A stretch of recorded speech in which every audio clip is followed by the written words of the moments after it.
Hello दोस्तों, कैसे हो आप सभी। आई होप कि आप सभी अच्छे होंगे। तो आज हम अपने चैनल पर रैपुंज़ल की एक बहुत ही प्रसिद्ध कहानी आपको सुनाने जा रहे हैं। तो चलिए सुनते हैं इस कहानी को। बहुत समय पहले की बात है। एक गांव में जॉन नामक व्यक्ति अपनी पत्नी नैल के साथ रहता था। उनके घर के पास एक बहुत सुंदर बगीचा था जिसकी मालकिन हेल्गा नामक जादूगरनी थी। नैल अक्सर अपने घर की खिड़की से उस सुंदर बगीचे को निहारा करती थी।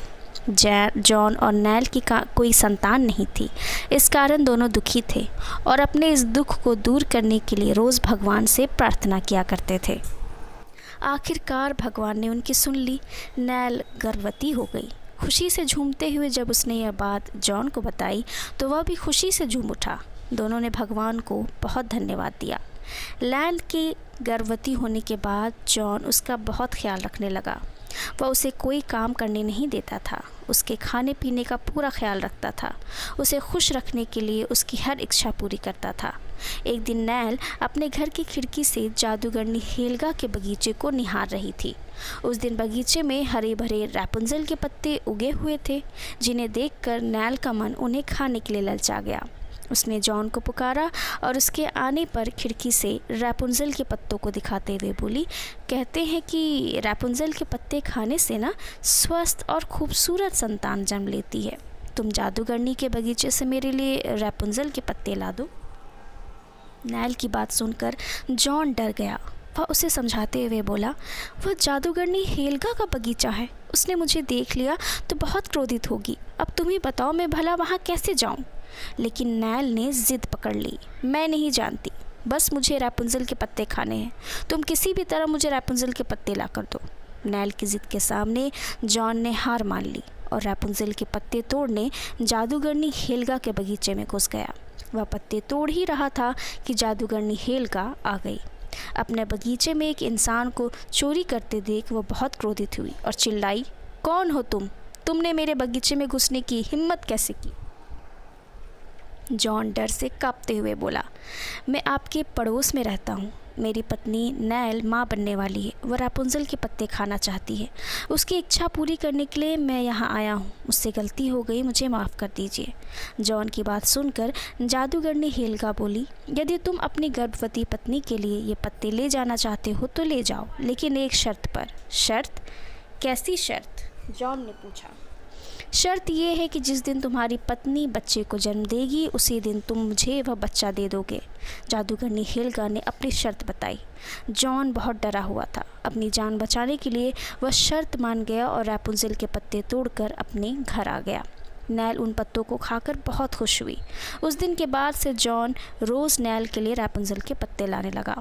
कुछ महीनों बाद नैल ने एक सुंदर बच्ची को जन्म दिया। जादूगरनी हेल्गा को जैसे ही यह पता चला वह उनके घर पहुंच गई। जॉन को शर्त याद दिलाते हुए वह बच्ची को अपने साथ ले जाने लगी। जॉन और नैल दोनों रोने लगे और उनसे मिन्नतें करने लगे, लेकिन जादूगरनी ने एक न सुनी। वह बच्ची को ले गई। उसने उसका नाम रैपुंज़ल रखा। रैपुंज़ल जादूगरनी के घर पर ही पलने लगी। वह जैसे जैसे बड़ी होती जा रही थी उसकी सुंदरता बढ़ती जा रही थी।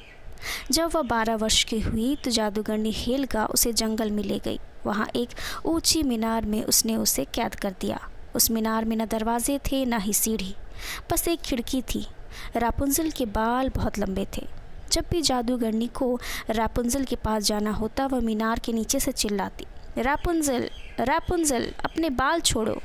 रैपुंज़ल खिड़की से अपने बाल नीचे लटका देती और जादूगरनी उन बालों के सहारे ऊपर चढ़ती और खिड़की के रास्ते मीनार के अंदर चली जाती। जादूगरनी का रैपुंज़ल के पास आने का समय निश्चित था। वह रोज़ दोपहर रैपुंज़ल के पास आती और उसे खाना देकर चली जाती। बाकी पूरे समय रैपुंज़ल मीनार में अकेली रहती। धीरे धीरे समय बीतने लगा। कई वर्ष बीत गए। रैपुंज़ल 17 वर्ष की हो गई थी। इतने वर्षों में वह एक बार भी मीनार से बाहर नहीं निकली। उसकी ज़िंदगी कैदी के समान थी। रैपुंज़ल बाहर जाना चाहती थी, दुनिया देखना चाहती थी, लोगों से मिलना चाहती थी, दोस्त बनाना चाहती थी, लेकिन जादूगरनी के डर से वह घुट घुट कर जी रही थी। जब वह बहुत दुखी होती तो मीनार की खिड़की पर बैठकर गाना गाने लगती। उसकी आवाज़ बहुत सुरीली थी। उसकी आवाज़ सुनकर पेड़ पौधे झूमने लगते, चिड़िया चहचहाने लगती। एक दिन एक राजकुमार जंगल में शिकार करने आया। मीनार के पास से गुजरते समय उसे किसी के गाने की आवाज़ सुनाई पड़ी।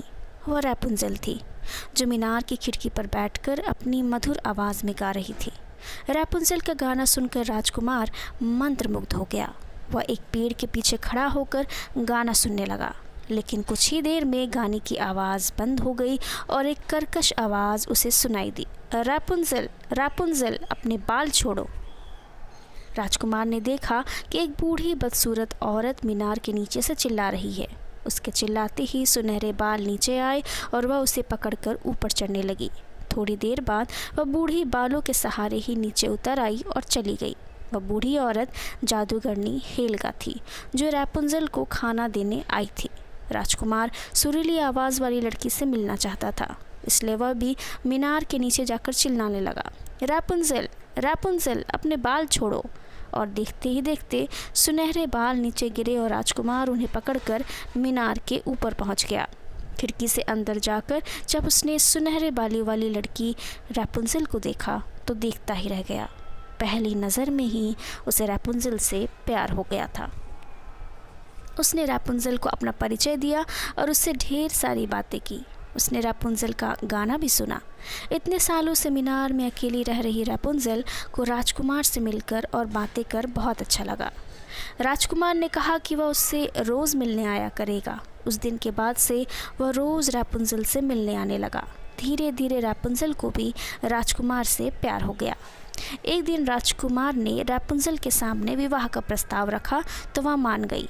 राजकुमार रैपुंज़ेल को मीनार की कैद से बाहर निकालना चाहता था। उसने उससे पूछा, क्या तुम्हें यहाँ से बाहर निकलने का रास्ता मालूम है? मुझे इस बारे में कुछ भी नहीं पता। जादूगरनी हेल्गा मेरे बालों के सहारे ही ऊपर आती है, रैपुंज़ेल बोली।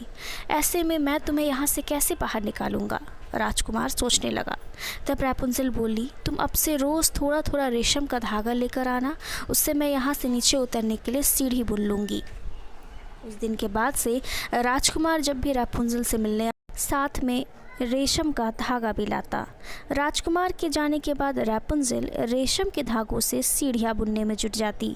जिस दिन सीढ़ियाँ बनकर तैयार हुई, रैपुंज़ेल बहुत खुश थी।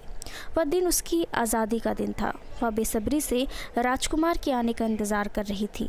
इस बीच जादूगरनी हेल्गा उसे खाना देने आई। वापस जाते समय उसे रेशम की सीढ़ियाँ दिख गई और उसे शक हो गया। मीनार से उतरकर वह अपने घर नहीं गई, बल्कि छुपकर मीनार पर नज़र रखने लगी। कुछ ही देर में उसने देखा कि एक राजकुमार रैपुंज़ेल के बालों के सहारे मीनार पर चढ़ रहा है। वह सारा माजरा समझ गई। राजकुमार के वापस जाने के बाद वह फिर से मीनार में गई और रैपुंज़ेल के बाल कट दिए, फिर उसे रेगिस्तान में जाकर छोड़ दिया। राजकुमार इन सब से अनजान था।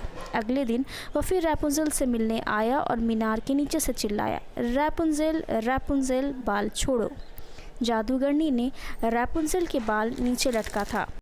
राजकुमार उन बालों को पकड़कर मीनार पर पहुंचा तो रैपुंज़ेल की जगह जादूगरनी को देखकर डर गया। इससे पहले कि वह कुछ कर पाता, जादूगरनी ने उसे मीनार से धक्का दे दिया। राजकुमार कांटों की झाड़ियों पर गिरा, जो उसकी आंखों में चुभ गए और उसे दिखाई देना बंद हो गया। वह दर दर भटकने लगा। ऐसे ही कई वर्ष बीत गए। वर्षों तक भटकने के बाद एक दिन वह उसी रेगिस्तान में पहुंच गया जहां जादूगरनी ने रैपुंज़ेल को छोड़ा था। वहाँ उसे किसी के गाने की आवाज़ सुनाई दी। वह फ़ौरन पहचान गया कि वह रैपुंज़ेल की आवाज़ है। रैपुंज़ेल को पुकारता हुआ वह आवाज़ की दिशा में दौड़ने लगा। रैपुंज़ेल ने जब उसकी आवाज़ सुनी तो वह भी उसकी ओर भागने लगी। वर्षों बाद दोनों की मुलाकात हुई। राजकुमार की जो दशा थी उसे देख रैपुंज़ेल की आंसू बह गए। वे आंसू राजकुमार की आंखों में गिरे और उसकी आंखें ठीक हो गईं। दोनों ने एक दूसरे को अपनी अपनी आप बीती बताई।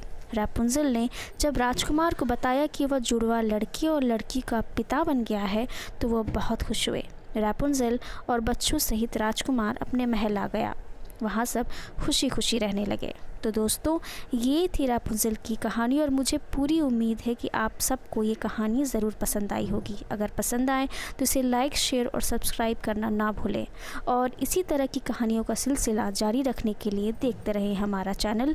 तब तक हंसते रहें, खुश रहें, मुस्कुराते रहें।